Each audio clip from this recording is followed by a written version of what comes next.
both of us have been entirely consumed by Blueprints, which is a new puzzle game likened to The Witness in terms of just how much there is to discover, and and other similar games like Outer Wilds, Animal Well, games that really reward you for exploring. I've got a lot further in the game than you. Yes. So why don't you tell me about Blueprints, and then I'll make sure I don't ruin anything for you. If you spoil anything, I'm leaving the call. Fine. So, as you have just alluded to, we've been playing Blueprints, and tail back 5 minutes when I said, I love to play short experience games. Well, that was a lie, wasn't it? Because I've played Blueprints for, I think, 7-8 days at this stage since I installed it, and I've currently logged 31 hours of play. Yeah. This is, I don't know how to sum up this game. So I'm going to tell a little story first. There we go. And it might make sense for some people that are playing. It might sound like I've lost my mind. Whenever I visit my parents' house, that's in real life, not in any sort of virtual space, Yeah. whether I'm hungry or not, I will find myself just checking the fridge. Sometimes I might drive down of a weekend, just have a bath. As me and George's place here, we've only got a shower, and I really like running a hot tub and then having a snooze in the 3/4 size bath, my leg hanging over the side. I sometimes wander into the spare room. I'll strum a few chords on the acoustic guitar that I learned to play on when I was wee, that still sits there. At some point in a visit, I'll probably pop out to the garage and see if there's any cans of fizzy drink in the little fridge that Mum keeps out there. But amidst all of this familiarity, I'll also open a kitchen cupboard inquisitively, expecting glasses, and find bowls because it's been changed. Or I'll pull open a drawer to grab some like herbs or spices if I'm making Mum a stir fry for lunch, whatever. And instead of finding any sort of flavourings, I'll just find a load of cooking implements and cutlery instead. Sat in the garden, I'll glance over sometimes and realise a tree isn't there anymore, or a bush has been moved, or something's been pruned or changed. And the more time that passes between me having lived at home with my family and then forging my own life in my own place and everything else, the more the experience of the house and its rooms and rhythms becomes something that's historic and habitual, but also slightly alien, because I know all these spaces, but sometimes I don't know them as well as I thought I did. Blueprints, the game, is essentially the brainchild of basically a single person. We've said recently how often brilliant games come from the minds of basically single people. This is one of those. Apparently it was inspired by Christopher Manson's picture puzzle book from 1985, which is called Maze, Solve the World's Most Challenging Game. And also the video games Gone Home and Witness. And apparently the developer Tonda Ross played those, read that book, kind of had it in the back of his mind and thought, I'll just create the best puzzle game since The Witness myself. Why don't I do that? And spent, 7-8 years doing it? And here we are in 2025. In terms of the game's mechanics, I will be very guarded because although you have got further than me, many people out there might not have played it at all. And I think it's vital to go in as cold as possible. It's a game about discovery. The intro explains that you've been bequeathed a mansion by a relative, but may claim the estate only on entrance to the 46th room of a 45-room house. That's your setup, basically. Each in-game day, you enter the mansion, and across a 5x9 grid, you are populating rooms from a deck of floor plans, one by one, attempting to find or attempting to create passage to the hidden room, wherever you think it could be.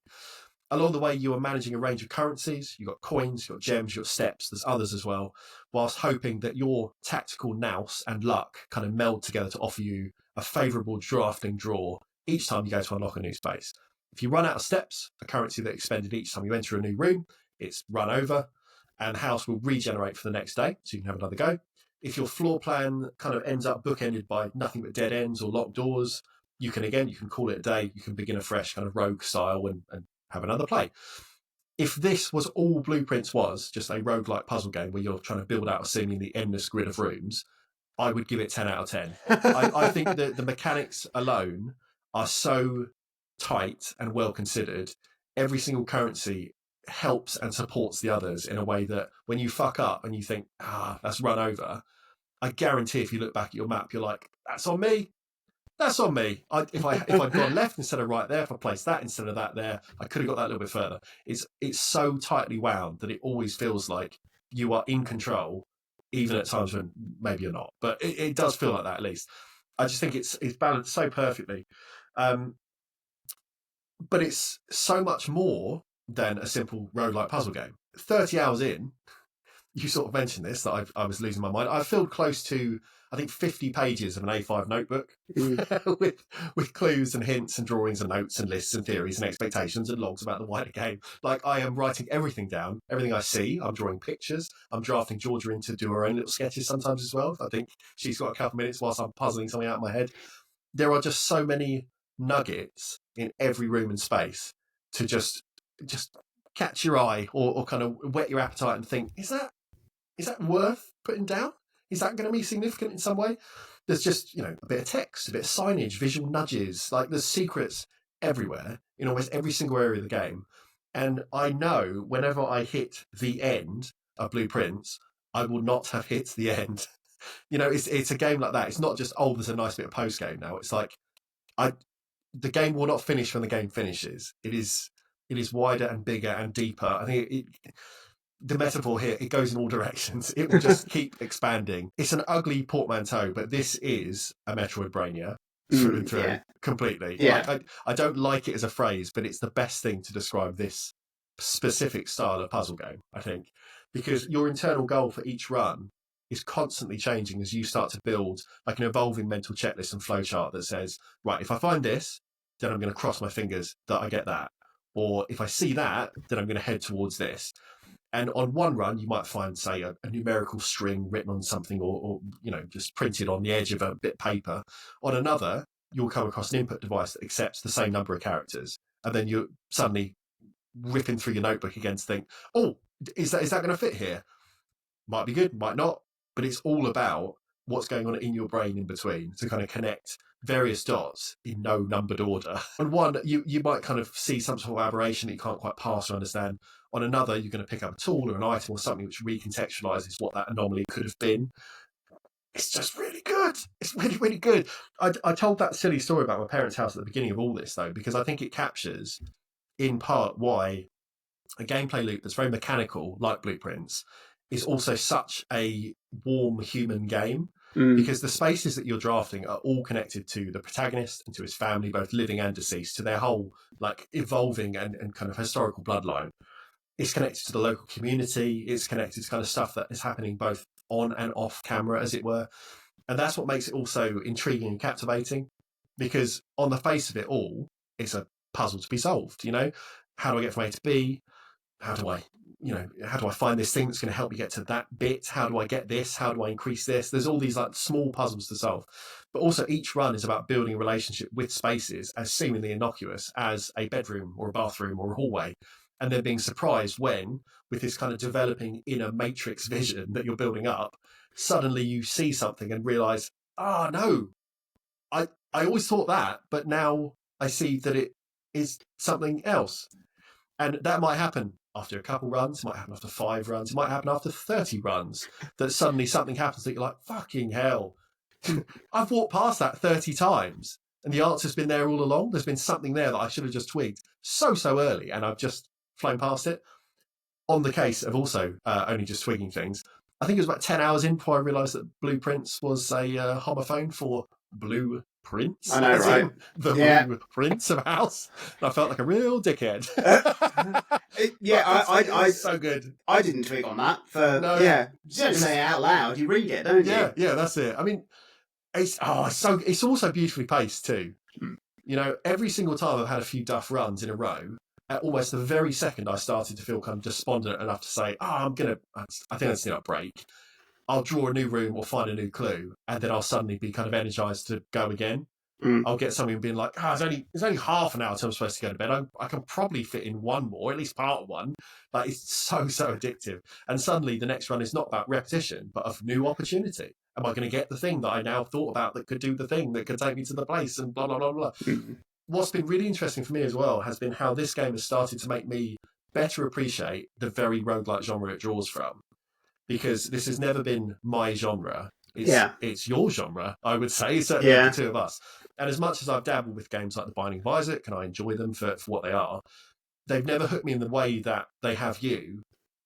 And yet Blueprints is making me think more about the very nature of games that ilk, because they're all built around this loop of kind of familiarity of a base that is used to then encourage quick on-the-fly decision-making. You know, like in Isaac, how you might spec a run around a particular weapon or a passive upgrade, and in Blueprints you might change your approach to the map because coins are suddenly abundant, or luck has granted you a specific item or rune synergy that means a new strategy or approach or kind of journey is suddenly viable. Whilst mostly positive, I've seen discourse online where people complain that the step mechanic, coupled with the rogue setup, means the game is somehow bad or reveling in wasting your time. And although I'm firmly of the opinion that everyone is perfectly entitled to feel however they want about any and all media, I really, really implore and beg people to try a bit harder to meet media on its own terms. People make choices for reasons. You don't have to love them. But in the same way, the map system in Deadly Premonition is really awkward to use on purpose. It's for a purpose. The weapon durability in Modern Zelda makes you use other stuff. It's the whole fucking point of the game, to survive and adapt to the wild. You know, the resetting floor plans of Blueprints are one of those things. It's an artistic choice that is made in a piece of art. And whilst it's going to be down to the individual to say whether or not, you know, being able to run willy-nilly around the whole game free of any sort of strategy or thinking would make it better or worse, I can say confidently that it would not be Blueprints as intended by its developer. And by that metric, the experience would be poorer for it. And with all games, with all films, stuff like that, I get really bored of people playing a game, say, or watching a film and saying, would have liked it if it did this. And it's like, then it's a different game. So what you're saying is you didn't enjoy the game as it was. That's fine. That's valid criticism. But to say, do something else, unless it's like, you know, a small tweak to say, it'd be good if I could remap the buttons. You know, that's a valid point to make, saying it'd be good if I could control the game better. Fine. But it would be good if the game wasn't the game. It's like, then play something else. Yeah. Like when I was playing Suicide Squad back in the day and whinging about that, it's like, if you don't enjoy it, play something else. Yeah. There are so many games. I don't know if Blueprints is going to stick the landing, as it will. I've yet to beat the game, even though I'm 30 hours in. And like I've mentioned, I know that even more than that, there's significantly more game to beat once you've beaten it. I think it's just going to keep on going. But from this kind of 30-hour snapshot, even in a year that's likely to get a boatload of Nintendo exclusives via the Switch 2 and God knows whatever else is coming out later in the year, I can't see anything else being my game of the year. Yeah. You know, we're in May, but mechanically, narratively, technically, I think this is an absolute powerhouse marvel. This is perhaps the most I've enjoyed a modern contemporaneous release outside of Animal Crossing since we've been doing this show. It's really captivated me in a way that just doesn't often happen with big games. Georgia the other day said, it's really nice to see you enjoy something. And it's like, I enjoy things all the time, but I know what she means in terms of, so often I'll play something that's kind of a bit awkward and it's like I'm enjoying this in spite of that. Or I'll play something for 2 hours because I want to flavour it before I move on to something else. This is the first time it's like every time I sit down, she'll say or I'll say, Blueprints? And it will just immediately be back on the TV because I just want to play more of it. And that's really, really rare. So if nothing else, it's a good fucking game, isn't it? There was quite a few people that were saying, you really need to play, if you like The Witness, you're going to like this. And I don't think it is it's as comparable to The Witness. It is in some ways, but it's more missed. or Riven. Playing a game with a notebook by my side is exactly what I imagine needs to be done when playing a game like Myst or Riven.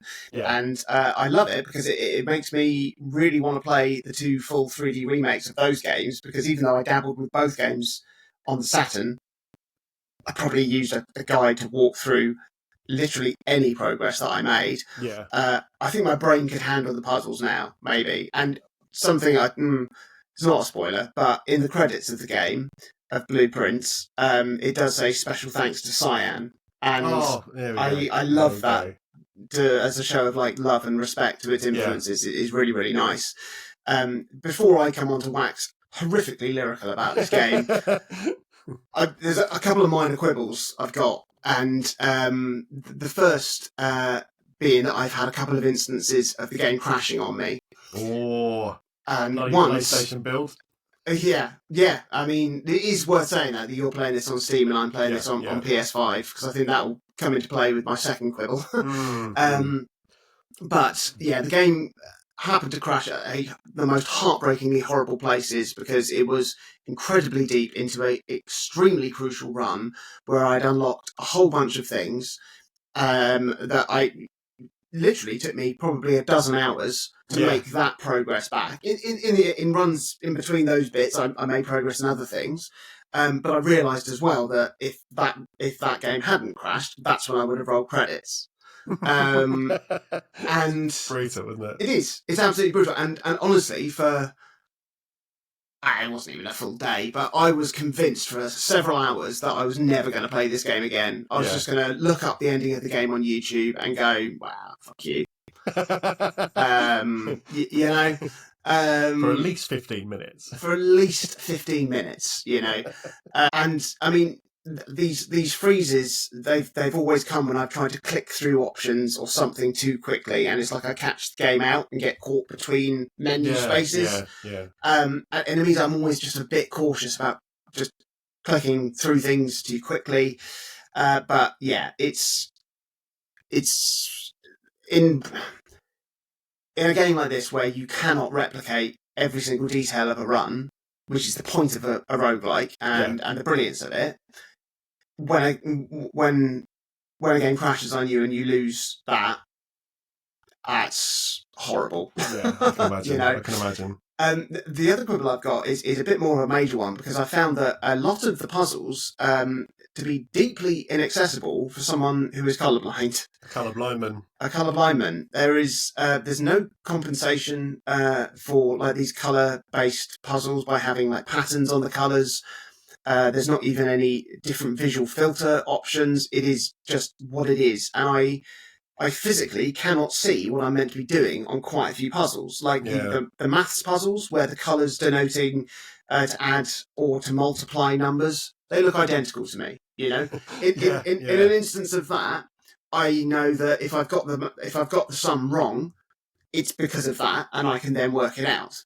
But that's not the puzzle. The puzzle isn't. Oh, have you tried replacing your eyes? And there are some color coded puzzle boxes I struggle with.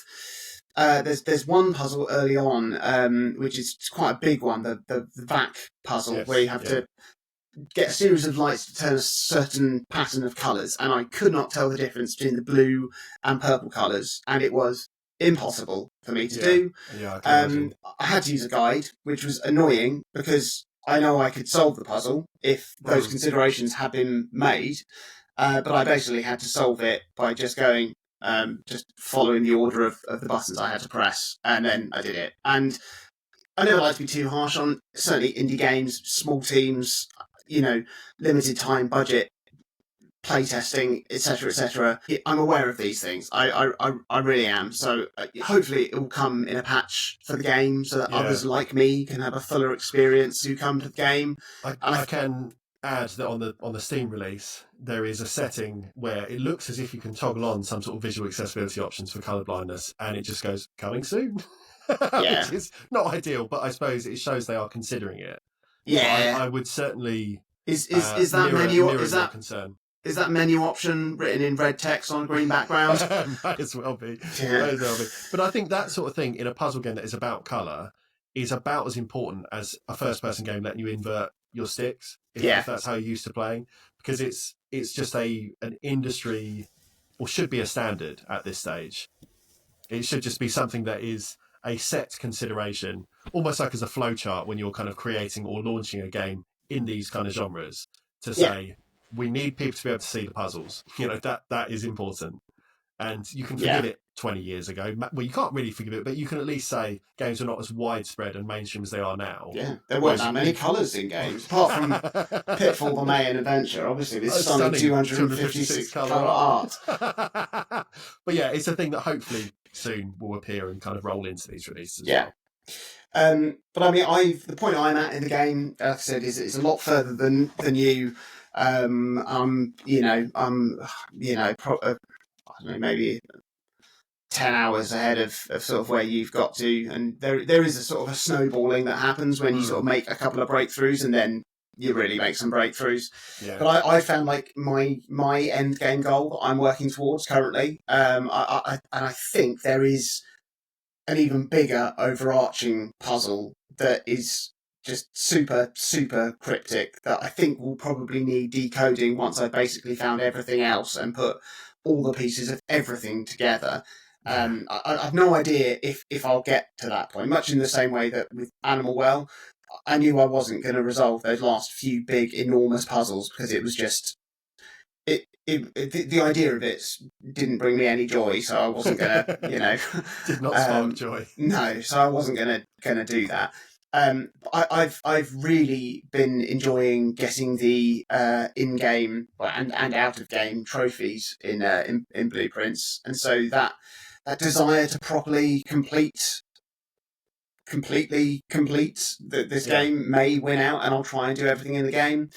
Speaking of Animal Well, which I also think was just the most amazing puzzle box of a game. It was my game of the year last year. Yeah. But I didn't quite get the same sort of experience with that as I did with The Witness and as I have been having with Blueprints, because I wasn't comparing notes and sounding off with other people playing Animal Well at the same time, which... thanks very much.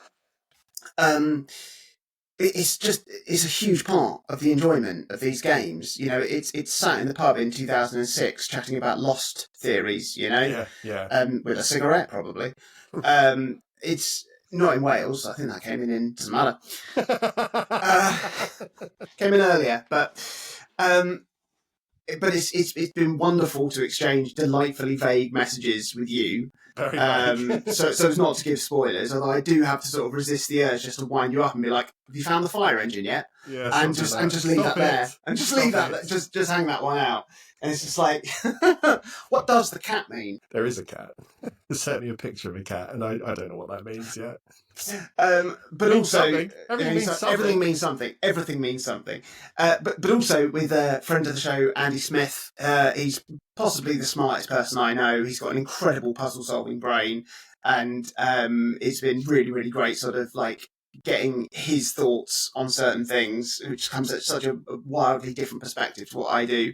Also my friend Dan Taylor, who I play football with, and all three of you are at different points in the game to each other and have made certain discoveries that the others haven't, and are further along in some areas than me and haven't found things that have become crucial to my runs.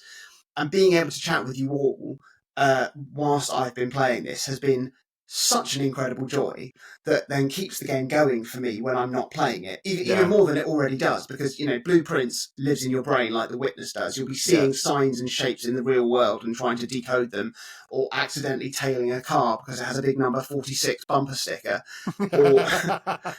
or seeing a shovel in the garden and getting excited, or just having a theory percolating in the back of your mind whilst you're in the car, and coupling that with chatting with my friends about it makes it feel like I've put in many, many, many more hours into the game than I physically have.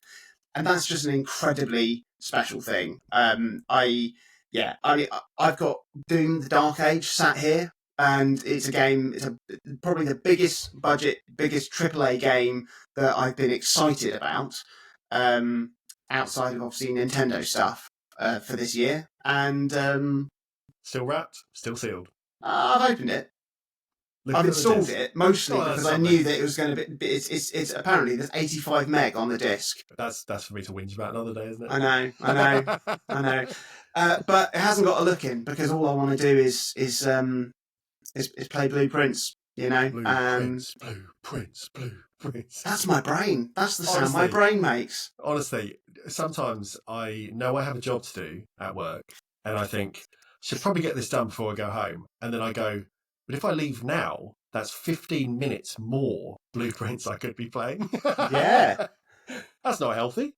No, it's not. Who needs to teach these children? I mean, it's after the kids have gone. I'm not leaving mid-class. But I could. I might start. I guess, yeah, absolutely. I might start. I think, like you said, it's going to be very, very hard to beat for Game of the Year for me. Just call it out. Let me don't have to do an end of year special. Lazy. It is but Blueprints is a 10 out of 10 masterpiece. It's available to PS Plus subscribers, and it's on Xbox Game Pass. I think even full price is what, 25 quid? The best £25 anyone could ever spend if you enjoy puzzle games. Honestly, it's gonna reward you multiple times over. But yeah, just get it. Shut up.